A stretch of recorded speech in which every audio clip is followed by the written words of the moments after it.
Welcome to Ask Dr. Change. I'm Dr. Linda Ackerman Anderson. I'm happy to have you join me today to explore how to seriously uplevel your leadership and consulting to transformational changes, all through conscious change leadership. Welcome. Today I have the honor of talking with Phil Buckley, who is the president and founder of Change with Confidence and the author of two really important books, Change with Confidence and Change on the Run. Phil, you have such a breadth of experience. I'm thrilled to have you here today to share some of that with our listeners. Tell us a little bit about yourself first, a little bit about your history. Well, thank you, Linda. And first of all, I really appreciate our time together. This is the highlight of my week, and I have an amazing week. So thank you so much. And just a little bit about me is for the last 30 years, I've been helping leaders and their teams championing the changes that they must face. And 16 of those years was at the Cadbury Schweppes organization. Now I think they're called Mondelez International and Dr. Pepper Keurig. And it was such a fascinating time for me because I started in Canada and then I worked in the States for many years and then in England. And then after co-leading the Kraft Cadbury integration, I decided to leave to write my first book. And thank you for mentioning it, Change with Confidence. And what I had done for about 8 years is that every time I was working with a leader, and they seem to struggle with a particular question. And it could be, how do I get a leader to personally commit to the change that we want to undertake? Or, how do I keep people engaged over an 18-month period? But whenever they struggled, I'd actually write down that question in my journal. So I aggregated the 50 top questions, and then I left the organization to try and answer them and to give options. And that experience led to, founding my consulting firm, which is Change with Confidence, that I'm leading now.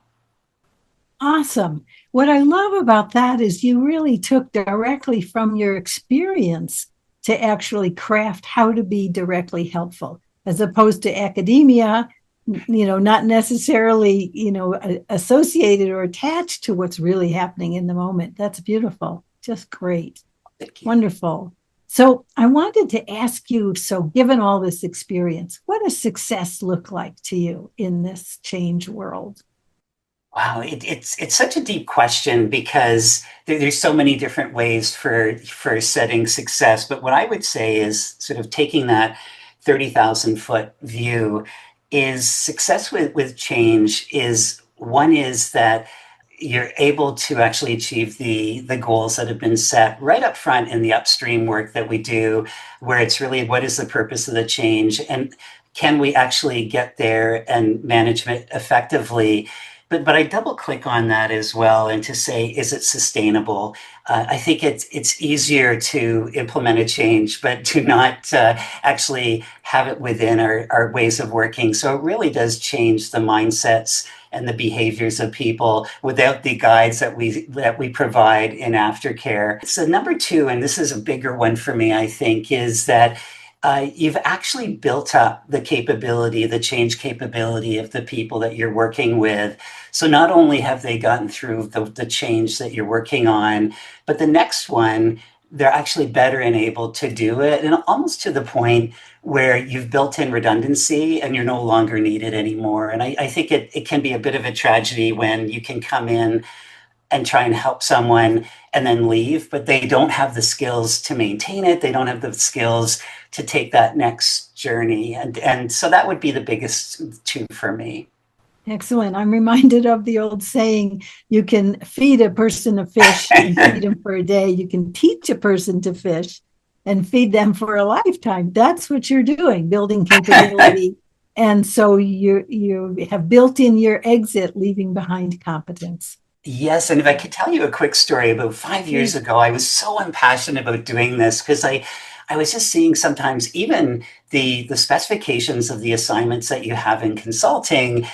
Sometimes it can lead to, we want you, we're hiring you for your expertise, we're hiring you for your experience, just come and do it for us. Like, we're really busy, we're doing our operationals. I'm sure you've probably seen that as well. So for a year, I said, okay, I'm not going to do an assignment unless there's, change support inside that I can actually help that individual or that team to take on the learning so that they can actually go forward. And, I would say I was 50% successful. Some people, some leaders just didn't get it. And said, hey, that sounds nice. We're too busy, as you can imagine, and just come in and do it for us. And I just thought it would be irresponsible, so I didn't.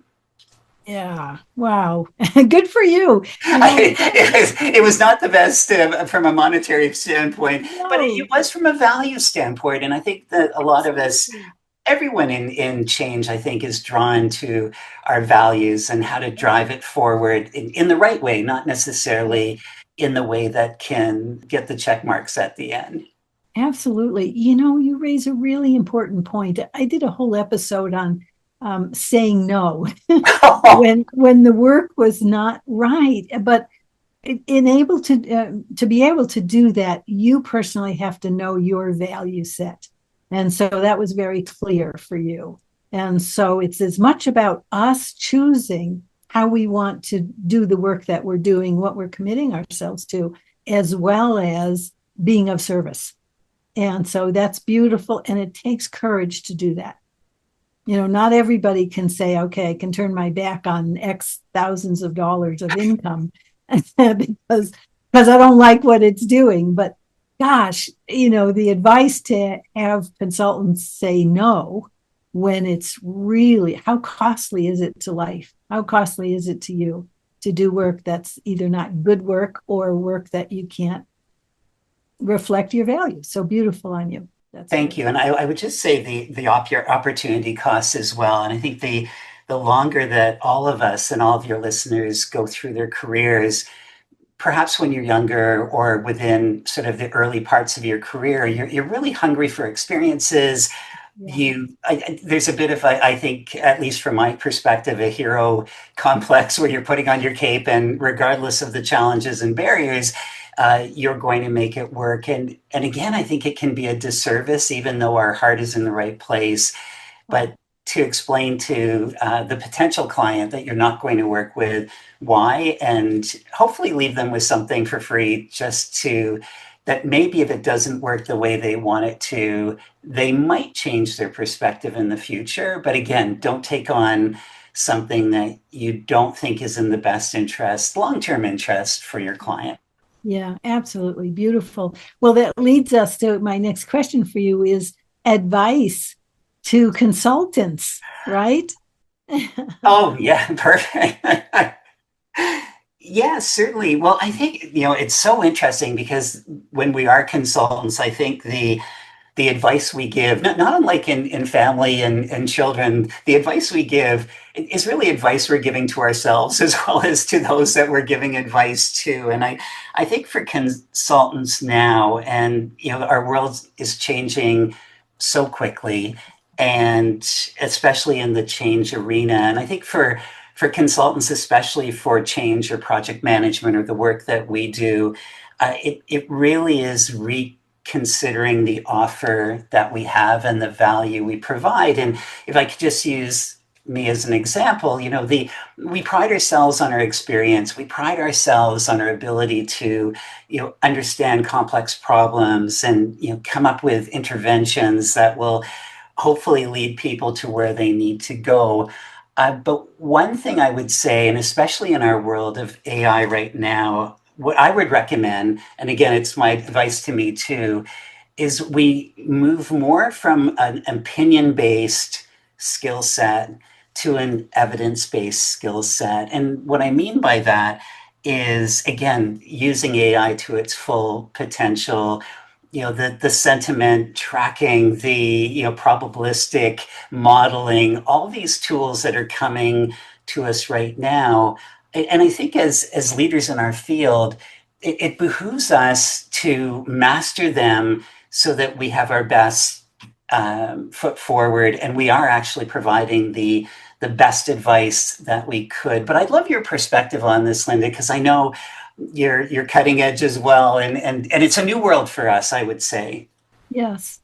So very often, because our work really is cutting edge, we do a lot of, well, the old days we called it action research. It's like, let's try this out and see how it goes, and adapt and adapt and adapt. In fact, the Change Leaders Roadmap was built on 40 years of adapting and finding what did we not see that we need to see.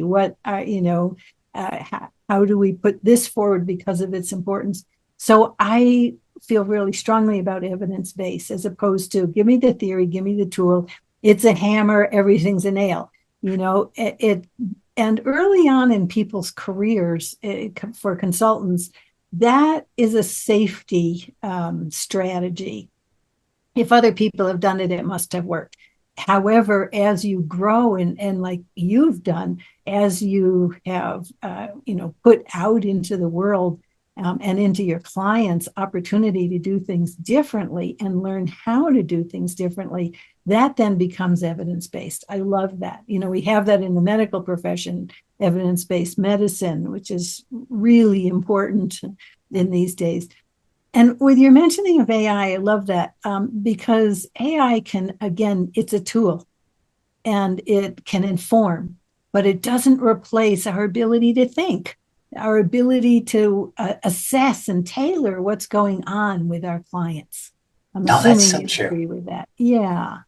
And one thing I found too, and I think whenever there's new technologies that come up, that some people are apprehensive, and again, there's early adopters, so people are wait and watch. But I think back to your question about consultants and advice to give them, I think if you don't embrace it, you have the danger that the people you're trying to serve are better skilled than you are. And I so agree with you about the prompts, your ability to assess and look at data and come up with the best solutions going forward. We're still relying on our experience to do that and on our intelligence. But if we don't use the tools, the danger is that I think one is we're not the best solution provider, Right. and it really is that our offer is really limited. I think if we're not embracing the future now. Yeah, absolutely.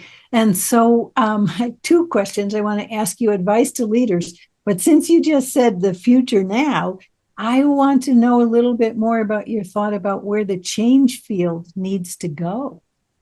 Where do you think our edge is?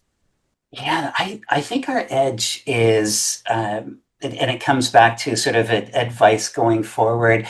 I think our edge is not going to be where our edge has been, which would be kind of the experts of change and understanding sort of the linear models that we have, all very, very important tools, as you say. Uh, but I would say as our edge will be the ability uh, to help organizations really understand where they want to go. So that it's the business acumen complemented with the Yeah, change yeah. expertise going Um, forward. And one thing I've noticed just, over the years is that, if there is someone, let's say in our profession, who does not have the business acumen to really understand an organization, what they're grappling with, what their external environment is. And again, it's a limiter of the what we provide and the activities and the support that we provide. And where our edge, I think, will be in the future is our ability to understand business, or could be not for profit, government, whatever sort of configuration it is. But we will be able to understand the organization as well as leaders, and will complement and have a sort of an overlay with our change support. So it's not unlike, I think, a leadership team. And when you look at the best ones, that they all have general management acumen, but then they have a lead with their functional expertise. And I create an analogy with our profession is I don't think you can come to the table, as they say, without an understanding of organizational dynamics and business, yeah, and then try to overlay your functional expertise of change management. I think it's just too rapid right now. And I just don't, I think it will be stale dated, or maybe even not be applicable if we just bring in sort of our interventions that might be a little bit more one size fits all than what that particular organization is going through.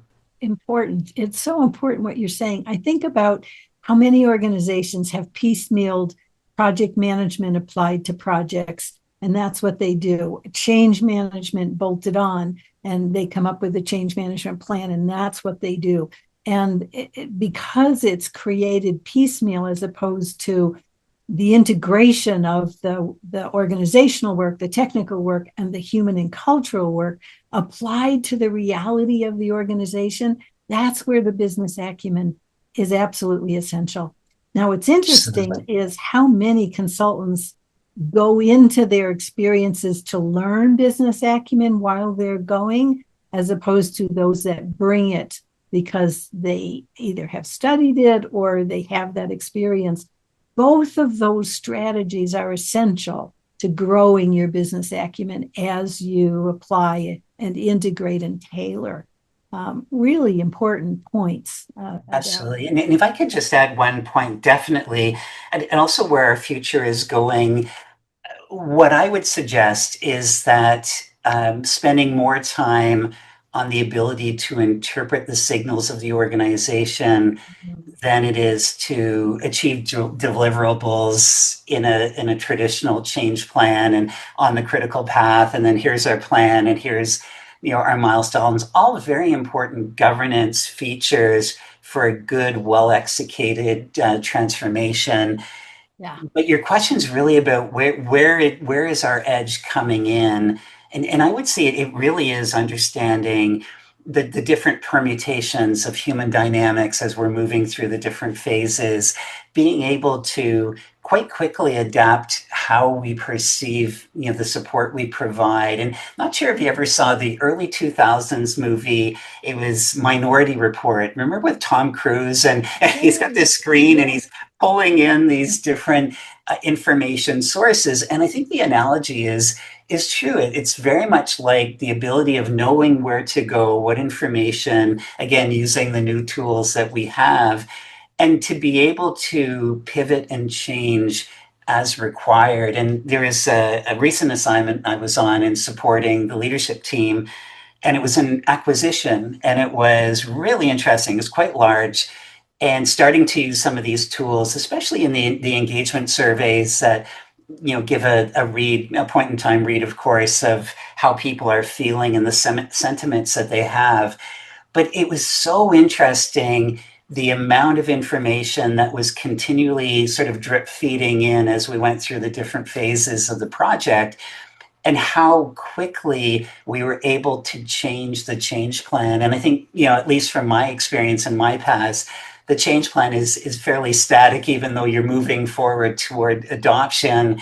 This was so dynamic. It was thrilling just to say, this no longer makes sense. Let's do this. And actually, the president put the mirror up and said to all of the colleagues, given your feedback, there are activities we were going to provide that no longer are applicable based on what you're saying. So we're actually shifting our support based on the interests and the needs that you have. And it was the first time I'd really seen something in real time. And get back to your question again, our ability to do that is going to be our sort of unique, let's say, contribution to the overall team that makes a transformation successful. Absolutely. Gosh, I mean, this point, I want to ring the bell on this one. This is so important.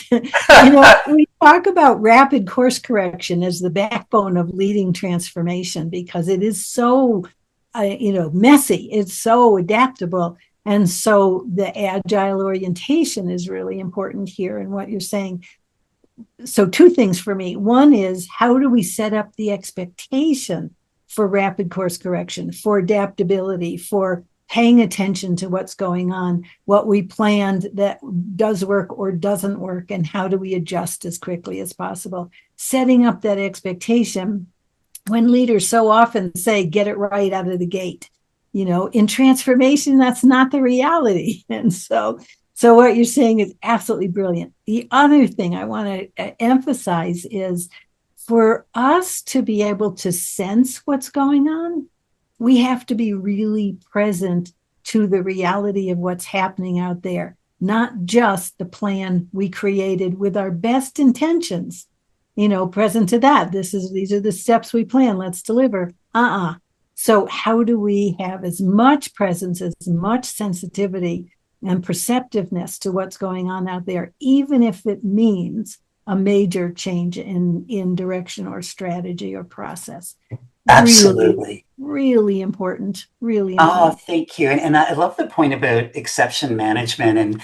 And just to share, one of my main mistakes in my career is not setting the expectations up front for what is going to happen and almost the movie that we're going to participate in and make together. And it was an organizational restructure. So it was going to more of a product focused global structure, organization structure from a geographic one. So the US or, UK, and managing it that way. It was going to be managed through product categories.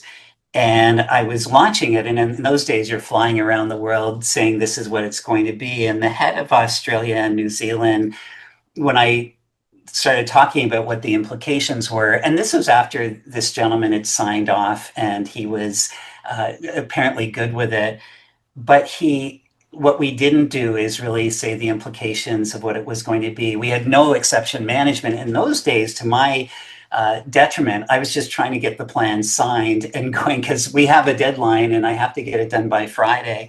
And he jumped up and he started screaming at me, going, Phil, I didn't sign up for that. I didn't sign up for that.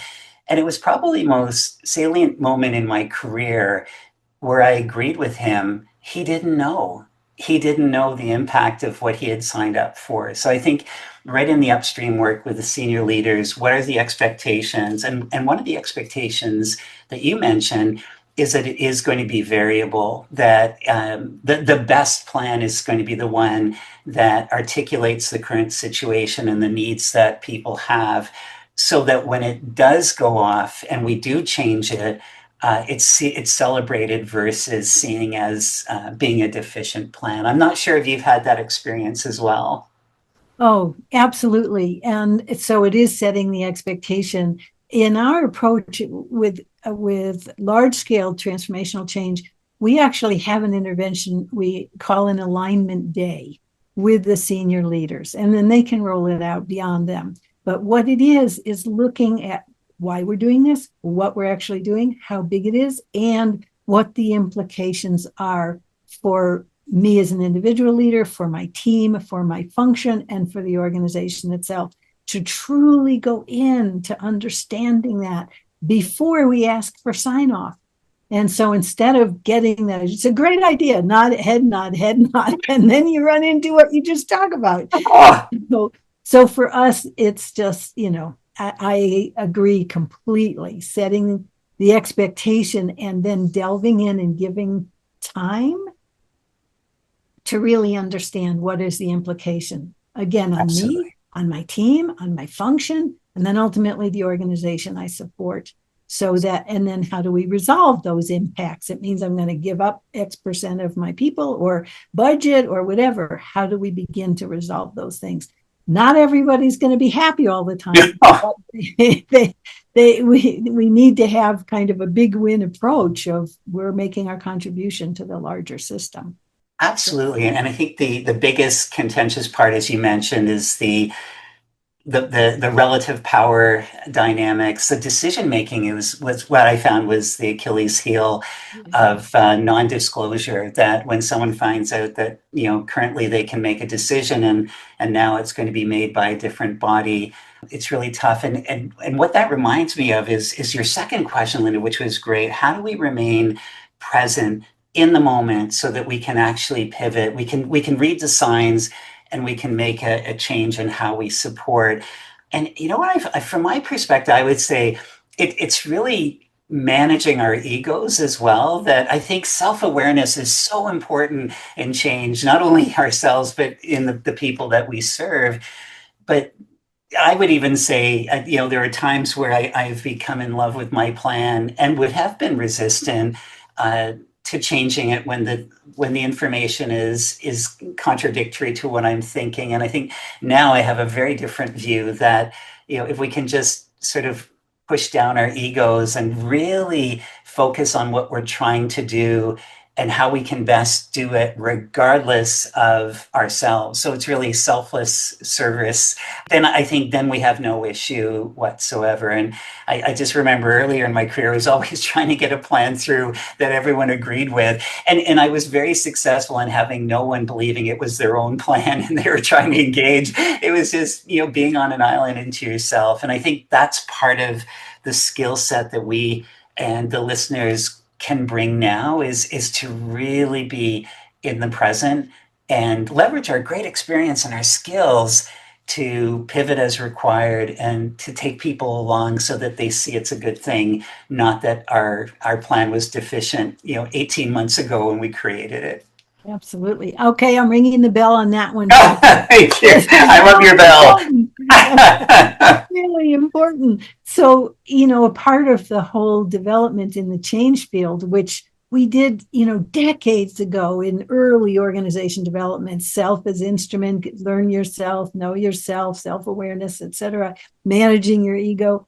And to have that be now a critical part of our development as change strategists, absolutely essential for exactly what you're describing. Really essential, really important.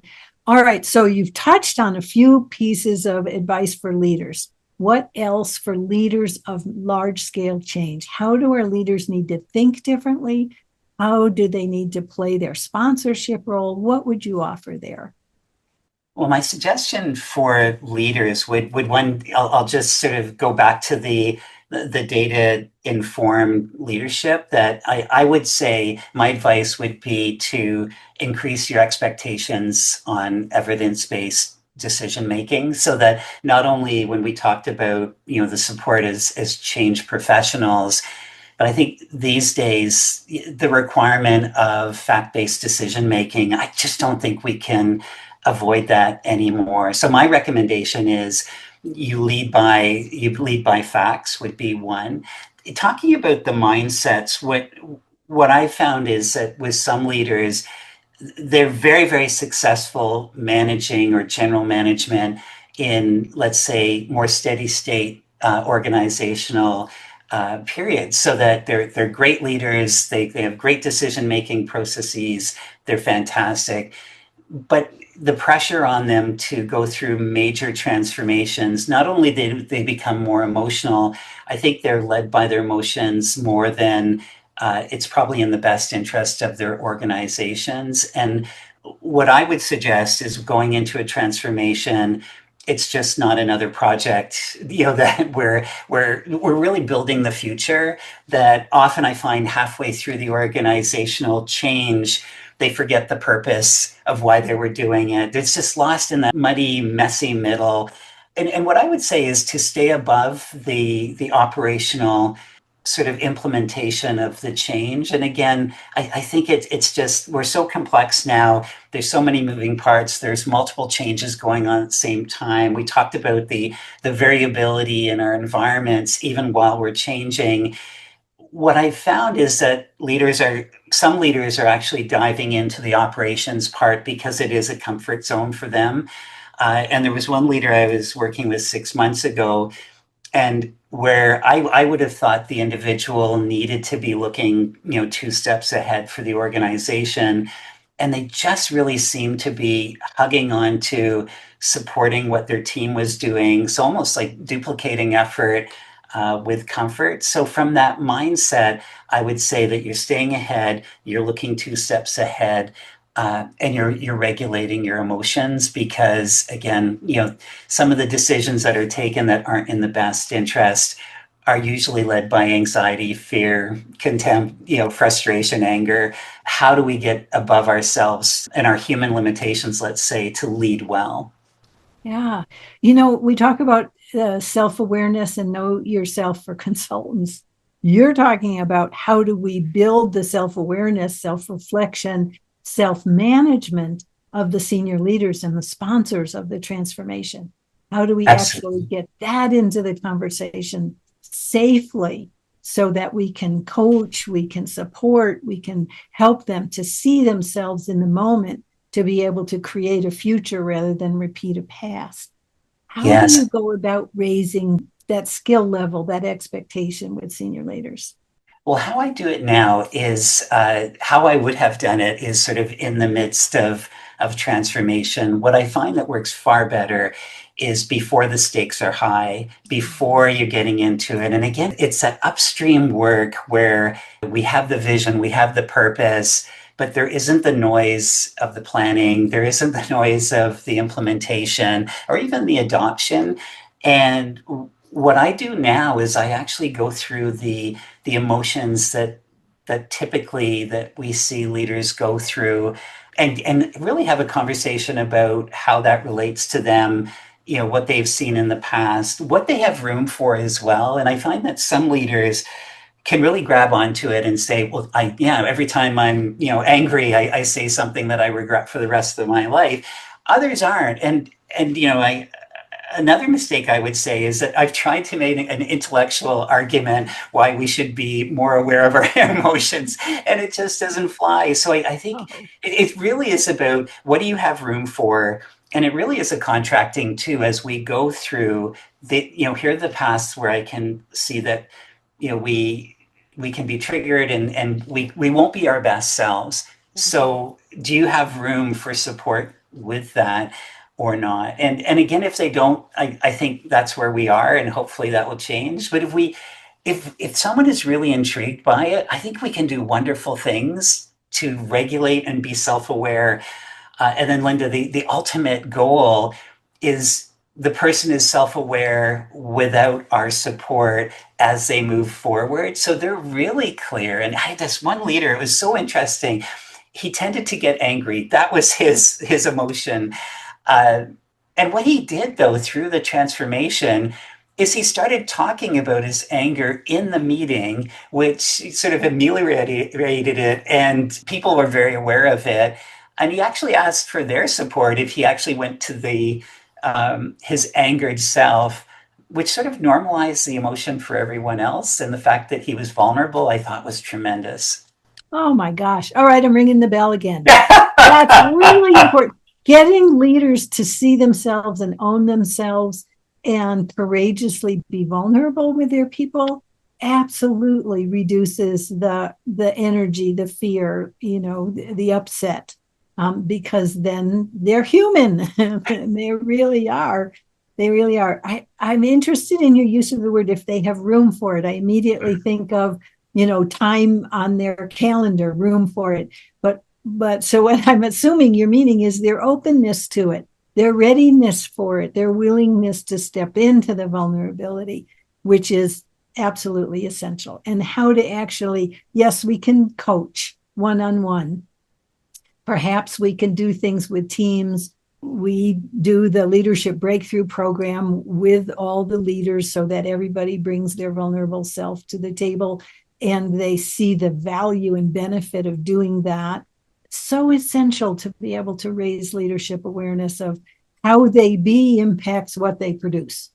You know, Yes, it's so true. really, really essential, really essential. And if I could just expand Yeah. on the room for a second, it comes back to mindset, doesn't it? That and I think that there is an underlying sort of value of growth of a leader. And I find some leaders, especially under the strains of performance and short-termism, that you know you always have to perform or you'll never or you'll leave and you won't have an opportunity to continue to lead with that organization. If there's a mindset of growth and if people are willing to go into that territory, then that's the room. Do they have mental capacity or even curiosity to go into that realm of emotions? And not everybody does. And again, if there's no mindset to explore and to be a better leader in that sort of compartment of how they lead, again, then it's a door that will remain closed for now. But if not, I think you can do an amazing work. And you know, one tip I would suggest to your audience is that if it is new to someone, but there are leaders that they respect who have actually gone into that territory, I think it helps them to say that you know others that they admire has gone you know have gone in this way. Perhaps it's something that I can explore to see if it works for me. Yeah, absolutely. Definitely supportive if it, because the leaders are a team. They are overseeing the organization. So how they can support each other, partner with each other in this arena is absolutely essential. I want to go back to your talking about data-driven change and decision making by fact. What that opens up for me is the power of assessment. So we're generating real data from the organization. It's not just us coming in with great ideas from some experience someplace else. So what kinds of assessments, how do you see that being used and set up in the organization? Certainly.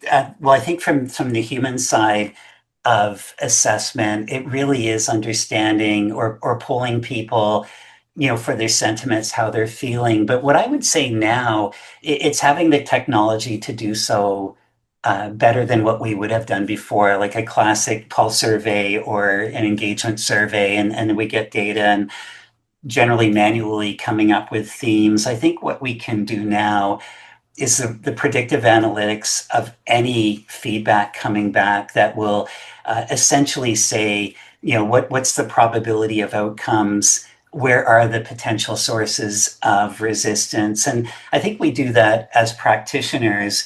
But what I would say with large language models, they can do it more accurately and they can process far more information than we can do humanly. So one side of the assessment would be, how are people feeling?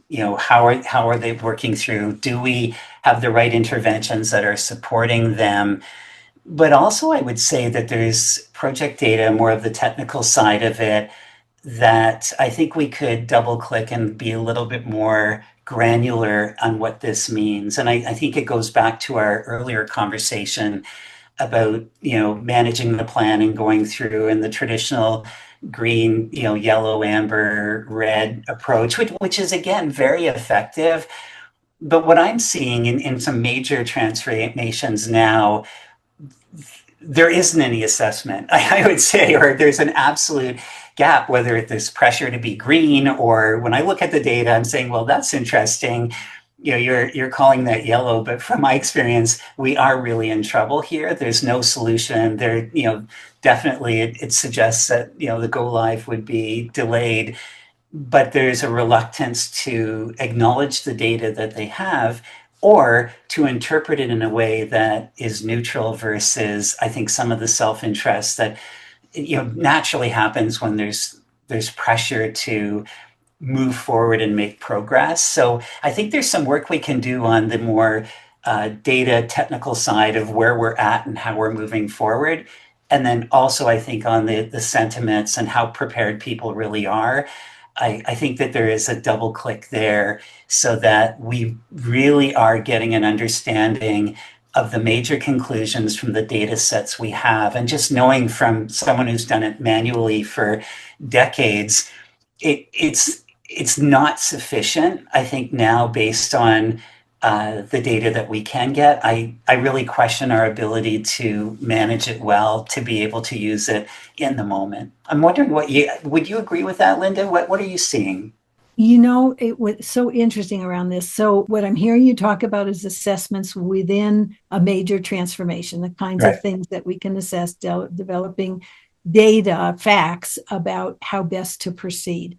right. And from my experience, you have more experience dealing with interpreting that data technologically than I do. So, I can't really speak to that. I'm so intuitive. So, looking at the data, I immediately get a sense of interpretation of it. So I admit I fall on the side of ourselves as opposed to technologically. I admit that. Um, the other thing that I want to say is there are other kinds of assessments outside of a particular transformation.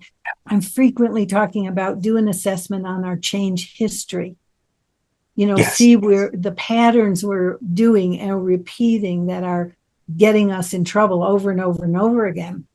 So we can actually improve the way in which we change.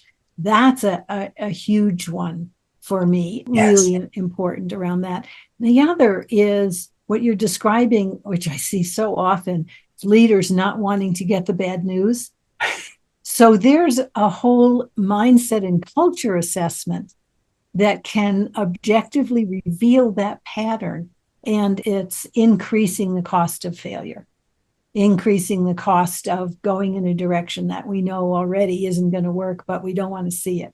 And so a culture and mindset assessment, generally speaking, that applies to all those projects that are being affected by it. Those are two that I would, emphasize are really important. Yeah, and if I could just, oh, sorry, if I could just add, I love your points about that upfront assessment. I'm not sure your perspective, but whenever I meet with a leader or a leadership team and they talk about their culture, that's a go-in data point. But rarely I find is that the true culture that we actually find in doing that in-depth assessment up front. There was one organization I worked with and the leadership team said, we have a challenge, positive challenge culture. And when I went in to do interviews with the next level down, the banner over the culture was being thrown under the bus. So we've seen that so much, and I agree. But past history, and we are creatures of habit. If changes have been disastrous in the past, people are anticipating the next one will be as well. And there's so many artifacts I think that can help us hopefully change the dynamics of how an organization and a leadership team goes through change. I think both are brilliant. Yeah, really important. I'm recalling one project, large healthcare system I worked with, and the underlying culture was that we named was the price of nice. Oh, I mean, heaven forbid anyone should say anything that caused any upset, any tension, any conflict. Everything had to be cloaked in, it's all good. And oh, Lord, it was very challenging. Very challenging. The other thing I think, in terms of your description around culture change, is that so frequently people say, okay, we're going to assess our culture and come up with new values. Okay, that's what's going to be important to us. And over the course of time, what that doesn't get to is what will bring them down. And so the underlying patterns, cultural patterns of how we make decisions or how we deal with differences or how we, do planning or how long it takes us to fire someone who should have been fired 2 years ago or, whatever. The underlying dynamics are really the pieces that have such an influence over their ability to be successful. oh, it's so true. And I think if we don't spend time to understand those dynamics, we suffer from them. The best example that comes to mind is one person and a client said, Phil, you've got to understand the first half of the year, we agree to whatever our leaders ask us, even if we don't have capacity. And then the second half of the year, we make up arguments why it wasn't our fault that we didn't deliver. But isn't it so true that I think the patterns of behavior are really sort of the causeways of how work gets done and the limiters and also the enablers for some really good things that go on. Yes, absolutely. And so that's an important thing to keep in mind, the whole appreciative piece of it. Yes. Well, I want to ask you, what's next for you? You have such a long and varied history with so many different kinds of changes in organizations. What do you see as next for you? Wow. Well, first of all, my next book's coming out in October, so that's what's next, and it's really about how to help people respond to the more of the political maneuvers and the power plays that come in some changes. So, how do you respond in a way that hopefully mitigates some of the challenges it creates for organizational change as well as for yourself to navigate through. So it's the working title is called When People Throw Wrenches. So that's something that's really big for me now. Just finished the manuscript. And then one other thing that is for me, which is really exciting, I think, is that to come up with a way to provide mentorship for early career change practitioners and project managers. And I think the work that you do, Linda, with your podcasts and let me know your challenges and I'll work through is tremendous. And what I'm thinking about now is how can you provide it for the people that are really new coming in, where they don't have the experience yet, they have the passion to do well, but they really haven't seen some of the patterns of behavior. And it's something along the lines of office hours, which would be a traditional tactic of supporting people through change. But could you provide something like an office hours for early career that of course is free, that of course taps into people who have great experience like you do, Linda, that you literally co-created the our profession in a way that could be compelling and interesting. So that's what I'm trying to do with a few friends right now and colleagues. And that's something that I think is could be so aspirational if we could manage the logistics and create the demand. I think people could learn so much from that. So that's what I'm thinking about these days. Absolutely beautiful. Early on in our conversation, Phil, I was thinking, gosh, you have so much experience and so you're so articulate about it. Are you going to teach? Are you, that was what was going on in me. And so now you're leaning into how to mentor, how to coach, how to offer in some way that makes you and your experience accessible to the, early in their careers consultants. You have so much value to Oh, share. thank you. It's very Thank important to you. me, and I Yeah. that would truly be it is the giving back, which I think would be wonderful to do, hopefully in a slightly different way. But thank you, Linda. I appreciate Yeah, your thoughts. absolutely. It was my motivation for the podcast. It's like, okay, if I'm not going to get on planes every week, how can I continue to contribute? So here we are. Oh, Fantastic. awesome. I really support you doing that. And it warms Thank you. my heart that that's something important to you at this point in your career. It's great. Really great. So, last thoughts, last ideas for leaders, for consultants. What wisdom do you want to leave here? Oh, thank you, Linda. We've had such a great conversation, and there's many themes. I think it is embracing the future. I think is a theme of what we've talked about, and I think that just I think we've done a great job of chatting what the implications could be. What I'd like to share though is since there's so much going on now, and how do we measure success? And there's so many different data points, and it's a movable feast in the way of how transformations evolve. And at the end of the day, have we really made a difference? And my suggestion would be is it's so tempting to manage toward the ideal, whether what that could be, whether it's achieving your mission if you're a not-for-profit, if you're making your mandate as a government agency, or hitting your financial targets as a corporation. But what I would encourage people to do is manage backwards. We're so encouraged to look to the future, and sometimes it's not really clear the difference that we make because the days are long. There's so many challenges to overcome.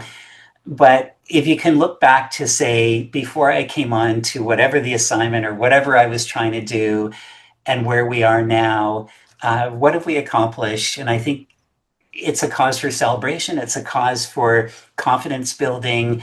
I don't think managing against the ideal, there's always so much to accomplish. What I just recommend is just stopping for a second, taking time to say, here's all the things we were able to accomplish, all the things that we avoided, which could have been negative, and positive culture benefits. And I think if we do that, we kind of recharge ourselves to keep going and keep providing our great support. So that would be my recommendation. Well, what's one of the things that's so, I'm not going to call it unique to you, but it is clear about you. So much of what you've shared today is values driven. So much is your awareness of the impact emotionally, psychically, physically on the people that you're influencing to succeed in some worldly change. But your heart is on your sleeve. It is. Thank you, Linda. And it's just, I'm really touched. I'm really touched because the depth of your experience and wisdom absolutely shows, and your ability to deliver in such a way that is so feeling based, that's so values driven. absolutely essential, Phil. I feel like we could talk for hours and hours We and could. hours. Thank you so much for the opportunity to have our conversation. Absolutely. I really have been looking forward to it, and just a shout out to all your listeners. And I can only imagine people relating to our conversation and some of the challenges that are so human that we overcome with time. Absolutely. Well, thank you for spending this time with us today. I deeply appreciate it. And I look forward to hearing more about how the new book is doing and how your teaching is coming. Thank you. We'll keep in touch, and I'll give you updates. Absolutely. Excellent, Phil. Thank you so much. Thank you. And thanks to our listeners for spending this wonderful time with us today. Thanks for spending some time with me today. I hope you gained some valuable insights for your work. Please send me your questions and challenges by going to askdrchange.com.